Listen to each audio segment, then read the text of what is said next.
खतीब भाई यार मेरा कंप्यूटर एरर दे रहा है, मेरे ख्याल से उसमें विंडो होने वाली है, तो आके प्लीज़ मुझे विंडो कर दो मेरे कंप्यूटर में। अरे सलमान भाई, आप क्या हर 2-3 माह बाद मेरे पास आ जाते हो विंडो करवाने? इतने बड़े आप एक्टर हो और विंडो करना नहीं आपको आता, आप खुद क्यों नहीं सीख लेते विंडो करना? क्या सच में मैं भी सीख सकता हूँ विंडो बनाना? ये तो अच्छा है यार, अगर तू मुझे विंडो बूट करना बता दे तो मेरे साल के काफ़ी पैसे बच सकते हैं। सलमान भाई को तो मैंने बता दिया है कि किस तरह विंडो को बूट करते हैं और उसको कंप्यूटर में इंस्टॉल करते हैं, मगर क्या आप भी परेशान हो कि आपके कंप्यूटर के अंदर आए दिन विंडो खराब रहती है और आप हर 2-3 माह बाद उसमें विंडो इंस्टॉल करवाते हो? तो अब आपको फिक्र करने की जरूरत नहीं, क्योंकि इस वीडियो के अंदर जो काम मैं आपको करके दिखाने लगा हूँ उसके जरिए आप इजीली अपनी पेन ड्राइव को बूट कर सकते हो विंडोज के साथ। जी हाँ, अब आपको मार्केट जाकर विंडो की डीवीडी परचेज करने की जरूरत नहीं है। अब आप इजीली अपनी पेन ड्राइव को बूट कर सकते हो, फिर चाहे वो विंडोज 7 है, विंडोज 8 है, विंडोज 8.1, 10 या 11 है। तो इजीली आप इस मेथड को यूज करते हुए अपनी पेन ड्राइव में विंडो को बूट कर सकते हो और अपने काफी ज्यादा पैसे बचा सकते हो। तो वीडियो को लास्ट तक देखिएगा, कोई भी स्टेप मिस मत कीजिएगा, नहीं तो आपकी विंडो सही से बूट नहीं होगी। ये तो लेटेस्ट न्यूज़ है। तो बिना टाइम वेस्ट किए वीडियो को स्टार्ट करते हैं। रुको। अगर अभी तक आपने हमारे चैनल को सब्सक्राइब नहीं किया तो अभी नीचे लाल बटन को प्रेस करके बेल आइकन के नोटिफिकेशन को ऑन कर दीजिए, ताकि हमारी हर आने वाली वीडियो सबसे पहले आप तक पहुंचे। तो चलते हैं अपनी स्क्रीन पर और पेन ड्राइव के अंदर अपनी विंडो को बूट करते हैं।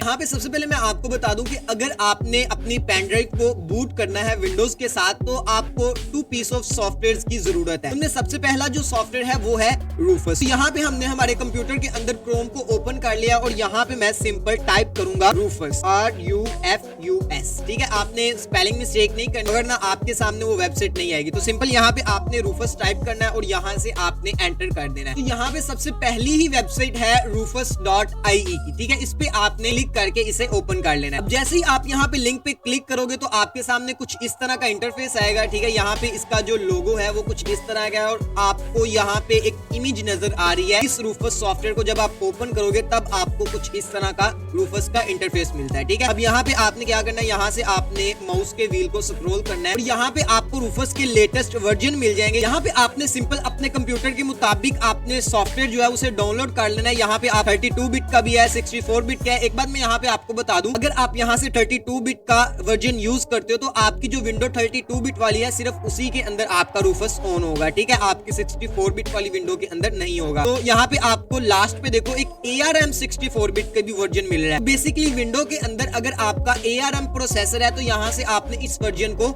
डाउनलोड करना है। तो यहाँ से मैं सबसे पहला जो हमारे पास वर्जन है रूफस 4.6.exe वाला, इसके आगे देखो टाइप स्टैंडर्ड लिखी है और प्लेटफॉर्म विंडोज 64 बिट लिखा है। तो मैं यहाँ से इसको डाउनलोड कर दूंगा इस लिंक पे क्लिक करके। यहाँ से हमारे पास ऐड आया, इसको मैं क्लोज कर लेता हूँ और जैसे ही आप यहाँ पे इस लिंक पे क्लिक करोगे, अगर आपके कंप्यूटर में IDM इंस्टॉल है तो आपको IDM का ऑप्शन आएगा। अगर ना आपके कंप्यूटर में अगर IDM इंस्टॉल नहीं है तो आपका सिंपल डाउनलोड होना स्टार्ट हो जाएगा। तो यहाँ पे मैं स्टार्ट डाउनलोड पे क्लिक कर देता हूँ और देखो 1 सेकंड के अंदर ये डाउनलोड हो गया, कोई टाइम नहीं इसने लिया। तो इससे आपको पता चलता है कि ये बहुत ही हल्का सॉफ्टवेयर है, इसको आप इजीली विंडोज 7 के अंदर भी इंस्टॉल कर सकते हो। ठीक है, तो यहाँ से मैं ओपन फोल्डर करता हूँ। यहाँ पे हमारा रूफस जो है वो इंस्टॉल हो चुका है। अब सिंपल डबल क्लिक करके मैं इसको यहाँ से ओपन करूंगा। ठीक है, जब आप डबल क्लिक करके इसको ओपन करोगे तो आपके सामने कुछ इस तरह की परमिशन मांगेगा, आपने यहाँ से यस कर देना है और यहाँ पे आपका रूफस ओपन हो जाएगा। ठीक है, जैसे हमारी वेबसाइट के ऊपर उन्होंने इमेज दिखाई थी सेम वैसा ही यहाँ पे आपको इंटरफेस नजर आ रहा है। ठीक है,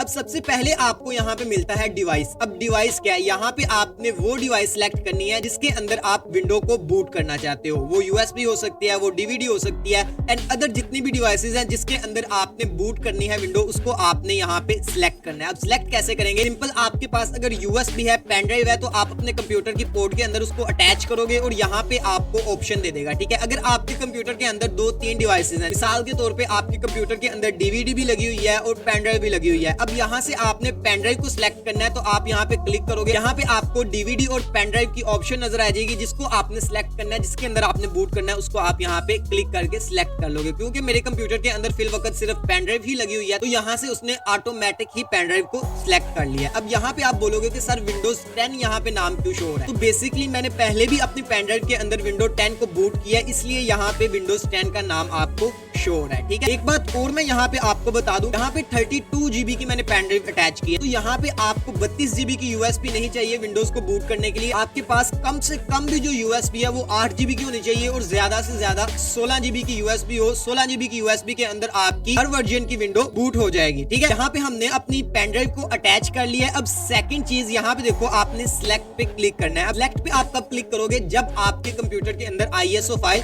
मौजूद होगी। सेकंड जो पीस ऑफ सॉफ्टवेयर है वो है आपका ISO फाइल। यहाँ पे आपके कंप्यूटर के अंदर ISO फाइल है, तो आपने यहाँ से सिलेक्ट पे क्लिक करके आपके कंप्यूटर के अंदर से उस विंडो की ISO फाइल को सिलेक्ट करना है। अब ISO फाइल कौन सी होनी चाहिए? जिस विंडो को आप बूट करना चाहते हो उस विंडो की आपने ISO फाइल यहाँ पे डाउनलोड करके अपने कंप्यूटर में रखनी है। वो विंडो 10 हो सकती है, विंडो 8 हो सकती है, विंडो 7 हो सकती है, 8.1 हो सकती है या 11 हो सकती है। तो यहाँ पे मेरे कंप्यूटर के अंदर ISO फाइल मौजूद है, लेकिन फिर भी मैं यहाँ पे सिलेक्ट पे क्लिक नहीं करूंगा, क्योंकि मैं आपको यहाँ पे बताऊंगा कि आप किस तरह ISO फाइल को डाउनलोड कर सकते हो। अब ISO फाइल को हम किस तरह डाउनलोड कर सकते हैं? दो तरीके हैं आपके पास, दो मेथड्स हैं आपके पास। सबसे पहला मेथड क्या है ISO फाइल को डाउनलोड करने का? यहाँ पे देखो, आपको सिलेक्ट के साथ एक एरो छोटा सा नजर आ रहा है। ठीक है, यहाँ पे इस पे आपने क्लिक करना है और यहाँ पे आपको दो ऑप्शंस नजर आएंगे, एक है सिलेक्ट और एक है डाउनलोड।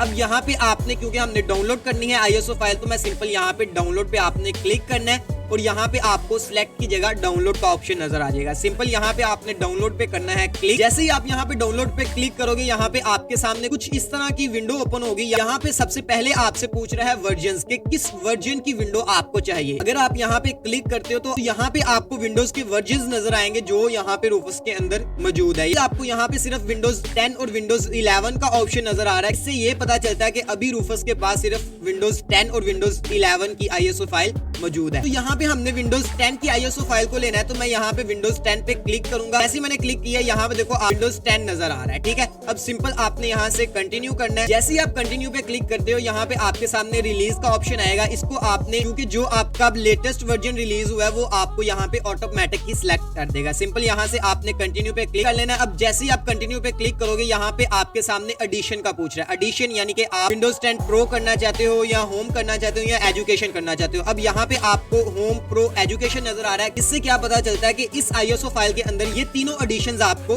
मिल जाएंगे। तो सिंपल हम यहाँ से कंटिन्यू पे क्लिक करते हैं। कंटिन्यू पे क्लिक करने के बाद यहाँ पे आपसे लैंग्वेज पूछेगा। सिंपल अगर आप किसी और कंट्री से बिलोंग करते हो, आपने इंग्लिश नहीं रखनी, कोई और लैंग्वेज यहाँ पे आपने विंडोज की रखनी है, तो वो आप यहाँ से सिलेक्ट कर सकते हो। ठीक है, यहाँ पे बहुत सी आपको कंट्रीज की लैंग्वेज नजर आ रही है। आपने जो यहाँ पे लैंग्वेज सिलेक्ट करनी है वो आप कर सकते हो। मैं यहाँ पे इंग्लिश इंटरनेशनल को सिलेक्ट करूंगा। लैंग्वेज सिलेक्ट करने के बाद आपको यहाँ पे आर्किटेक्चर पूछ रहा है। आर्किटेक्चर क्या है? आर्किटेक्चर बेसिकली ये है कि अगर आप अपनी विंडो को 32 बिट के अंदर बूट करना चाहते हो या 64 बिट के अंदर बूट करना चाहते हो, तो वो आपने यहाँ पे सिलेक्ट करना है। तो मैं यहाँ से 64 बिट ही रखूंगा। इन सब ऑप्शंस को आपने गौर से देख लेना, यहाँ से आपने यही सिलेक्ट करनी है। हाँ, अगर आपने आर्किटेक्चर में चेंजिंग करनी है या आपने यहाँ से लैंग्वेज में चेंजिंग करनी है तो वो आप कर सकते हो। सब ऑप्शंस को यहाँ पे सिलेक्ट करने के बाद आपने सिंपल यहाँ पे डाउनलोड का बटन आपको नजर आ रहा है, इस पे आपने क्लिक कर दिया। जैसे ही आप डाउनलोड के बटन पे क्लिक करोगे, यहाँ पे आपके सामने आपके कंप्यूटर की विंडो ओपन हो जाएगी। अब यहाँ से आपको लोकेशन पूछ रहा है कि आपकी जो ISO फाइल है वो मैं कहाँ पे डाउनलोड करूँ। तो सिंपल आप यहाँ पे कोई भी फोल्डर सिलेक्ट, मैं यहाँ पे डाउनलोड वाले फोल्डर के अंदर ही डाउनलोड कर देता हूँ। अब यहाँ पे आपने एक चीज का ध्यान रखना है, नाम आप कोई भी रख सकते हो अपनी फाइल का। ठीक है, यहाँ पे आपकी जो फाइल टाइप है वो सिर्फ ISO इमेज फाइल ही होनी चाहिए। ठीक है, आप सिंपल अब यहाँ से आपने फाइल को सिलेक्ट करके सेव पे क्लिक कर देना है। जैसे ही आप सेव पे क्लिक करोगे, यहाँ पे आपके सामने स्टेटस के अंदर डाउनलोडिंग स्टार्ट हो जाएगी। यहाँ पे हमारी जो ISO फाइल है वो डाउनलोड हो चुकी है। अब मैं यहाँ पे आपको बताता हूँ कि आप इसको बूट किस तरह करोगे। आई नो आप यहाँ पे सोच रहे होगे कि सर आपने दो मेथड्स के बारे में बताया था कि एक मेथड ये है और दूसरा मेथड क्या है। तो यहाँ पे जो सेकंड मेथड है वो मैं आपको एक अलग से वीडियो बना दूंगा, उसमें मैं बता दूंगा कि ISO फाइल को आप किस तरह डाउनलोड कर सकते हो। अगर इस वीडियो के अंदर मैं आपको वो बताऊंगा तो वीडियो काफी लंबी हो जाएगी, तो इसलिए मैं जो सेकंड मेथड है उस पे एक अलग वीडियो बना दूंगा। उस वीडियो का लिंक मैं डिस्क्रिप्शन में दे दूंगा। अगर आपने वो वीडियो देखनी हुई तो वो आप डिस्क्रिप्शन में लिंक पे क्लिक करके देख देख सकते हो। अच्छा जी, यहाँ पे हमारी जो ISO फाइल है वो डाउनलोड हो चुकी है। अब मैं आपको यहाँ पे बताता हूँ कि उस ISO फाइल को यूज करके हम बूट किस तरह कर सकते हैं। तो सिंपल, आपने यहाँ पे हमने डाउनलोड पे रखा था, अब मैंने यहाँ पे सिलेक्ट कर दिया है। तो यहाँ पे जब आपकी ISO फाइल आपके कंप्यूटर के अंदर मौजूद है या आपने डाउनलोड कर लिया है, अब आपने सिंपल यहाँ पे सिलेक्ट ऑप्शन रखना है और यहाँ पे आपने सिलेक्ट पे क्लिक कर देना है। जैसे ही आप सिलेक्ट पे क्लिक करोगे, यहाँ से आपसे पूछेगा कि विंडोज 10 की जो ISO फाइल है उसको सिलेक्ट करो। यहाँ पे हमने ISO फाइल को डॉक्यूमेंट के अंदर शायद डाउनलोड किया था, तो मैं डॉक्यूमेंट वाले फोल्डर के अंदर जाता हूँ और यहाँ से हम ISO फाइल को सिलेक्ट करें। यहाँ देखो हमारी ISO फाइल यहाँ पे है। सिंपल मैं इसको सिलेक्ट करूंगा और ओपन कर दूंगा। जैसे ही मैं ओपन करूंगा, यहाँ पे कुछ लोडिंग लेगा और हमारी ISO फाइल यहाँ पे सिलेक्ट हो जाएगी। ठीक है, यहाँ पे देखो आपको नाम भी नजर आ रहा है, बूट सिलेक्शन के नीचे लिखा हुआ है windows.is। तो यहाँ पे हमारी विंडो की ISO फाइल सिलेक्ट हो चुकी है। अब यहाँ पे आपने पार्टीशन स्कीम सिलेक्ट करना है। अब पार्टीशन स्कीम क्या होती है, ये बहुत ही लंबी कहानी है, इसको मैं एक अलग वीडियो के अंदर आपको बता दूंगा। यहाँ पे मैं आपको शॉर्ट सा करके बताता हूँ। ये विंडोज की पार्टीशन स्कीम दो तरह की होती है, एक है जीपीटी और एक है MBR। अब जीपीटी MBR के अंदर डिफरेंस क्या है? जो जीपीटी होती है ये आपके लेटेस्ट जो इंटेल के वर्जन्स हैं उनके अंदर आपको मिल जाती है, और जीपीटी के अंदर अगर आप पार्टीशन स्कीम को रखते हो तो आपकी विंडोज थोड़ा फास्टली रन करेगी। ठीक है, अगर आप MBR के अंदर रखते हो तब भी आपकी विंडो काम करेगी, जीपीटी से थोड़ा स्लो काम करेगी। ठीक है, तो यहाँ पे मैं पार्टीशन स्कीम हमारी जीपीटी सिलेक्ट रखूंगा। अब यहाँ पे देखो, जैसे मैंने यहाँ पे जीपीटी रखा है, टारगेट स्कीम हमारी UEFI आ गई है। बेसिकली जो MBR है वो रेफर करता है लेजेसी को और जो जीपीटी है वो रेफर करता है UEFI को। टारगेट सिस्टम की जो ऑप्शन है इसको आपने चेंज नहीं करना। आप जीपीटी यहाँ से सिलेक्ट करोगे तो आपका टारगेट सिस्टम जो है वो खुद ब खुद उसके मुताबिक हो जाएगा। ठीक है, यहाँ पे हमने पार्टीशन स्कीम जीपीटी सिलेक्ट कर लिया है। अब सिंपल यहाँ पे हम फॉर्मेट ऑप्शंस के अंदर आते हैं और यहाँ पे सबसे पहले हम वॉल्यूम लेबल यानी कि आपकी जो USB है उसका ऊपर नाम जो है, लेबल जो है वो आप अगर कस्टम रखना चाहते हो तो आप यहाँ पे टाइप कर सकते हो। मैं सिंपल यहाँ पे विंडोज, यहाँ पे मैंने विंडोज 10 टाइप कर दिया। अगर आपने कुछ और नाम रखना है तो वो आप यहाँ से रख सकते हो। इसके बाद यहाँ पे फाइल सिस्टम है, फाइल सिस्टम आपने यहाँ पे सेकंड वाला रखना है NTFS। ठीक है, इसके बाद हमारे पास क्लस्टर साइज है, इसको आपने डिफॉल्ट में ही रहने देना है। इसी के साथ यहाँ पे हमारी जो सेटिंग है वो कंप्लीट हो चुकी है। सिंपल आपने यहाँ पे स्टार्ट पे क्लिक करना है। यहाँ से आपसे पूछेगा कि आपने अगर कस्टमाइजेशन करनी है विंडोज इंस्टॉलेशन के अंदर तो वो आपको यहाँ पे कुछ नाम नजर आ रहे हैं, वो आप चेंज कर सकते हो, यहाँ पे चेक कर सकते हो। सिंपल मैं यहाँ से ओके करता हूँ क्योंकि इसमें से मुझे कोई भी नहीं रखना। इसके बाद आपको कुछ इस तरह का ऑप्शन आएगा, इसको आपने ओके कर देना है और यहाँ पे आपको बता रहा है कि warning all data on device, के आपकी डिवाइस के अंदर जो भी डाटा है वो डिलीट हो जाएगा। तो यहाँ पे आपने ऐसी पेन ड्राइव अपने कंप्यूटर के साथ अटैच करनी है जिसके अंदर आपका कोई भी इंपॉर्टेंट डाटा ना हो, क्योंकि यहाँ पे आपकी डिलीट कर देगा सारी पार्टीशन। तो सिंपल यहाँ से मैं ओके कर देता हूँ क्योंकि हमारी USB के अंदर कोई भी इंपॉर्टेंट डाटा नहीं है। तो यहाँ पे देखो, जैसे मैंने यहाँ पे ओके किया, यहाँ पे हमारी जो विंडो है वो बूट होना स्टार्ट हो चुकी है। अब जैसे ही ये वाली लाइन जो है ये मुकम्मल होगी, यहाँ पे आपकी जो USB है वो बूट होके तैयार हो जाएगी। क्या बात है सर, क्या बात है सर, क्या बात, ये बात है। तो इस तरह आप अपनी USB को बूट कर सकते हो इजीली। इसमें आपके कोई भी पैसे नहीं लगेंगे और आप इजीली बगैर किसी भी इन्वेस्टमेंट के अपने कंप्यूटर के अंदर विंडो को इंस्टॉल कर सकते हो। विंडो को इंस्टॉल कैसे करते हैं इस पे मैं एक अलग वीडियो अपलोड करूंगा, आप वहां पे जाके देख सकते हो कि विंडो को हम किस तरह इंस्टॉल करते हैं। और विंडो बूट करते हुए अगर हमने पार्टीशन स्कीम जो है वो अपनी जीपीटी रखी है तो आप किस तरह UEFI को सिलेक्ट करते हो और किस तरह आप लेजेसी को सिलेक्ट करते हो अगर आपने अपनी पार्टीशन स्कीम जो है वो MBR सिलेक्ट किया है। तो आज की वीडियो में इतना काफी है, इंशाल्लाह मिलते हैं नेक्स्ट वीडियो के अंदर। अगर आपको वीडियो अच्छी लगी है तो हमारी वीडियो को लाजमी लाइक कर दीजिएगा और अगर आपने सब्सक्राइब नहीं किया तो लाजमी सब्सक्राइब कर लें और नोटिफिकेशन आइकन को ऑन कर लें ताकि हमारी हर आने वाली वीडियो का नोटिफिकेशन सबसे पहले आपको मिले। तो मिलते हैं नेक्स्ट वीडियो के अंदर, अभी के लिए अल्लाह हाफिज।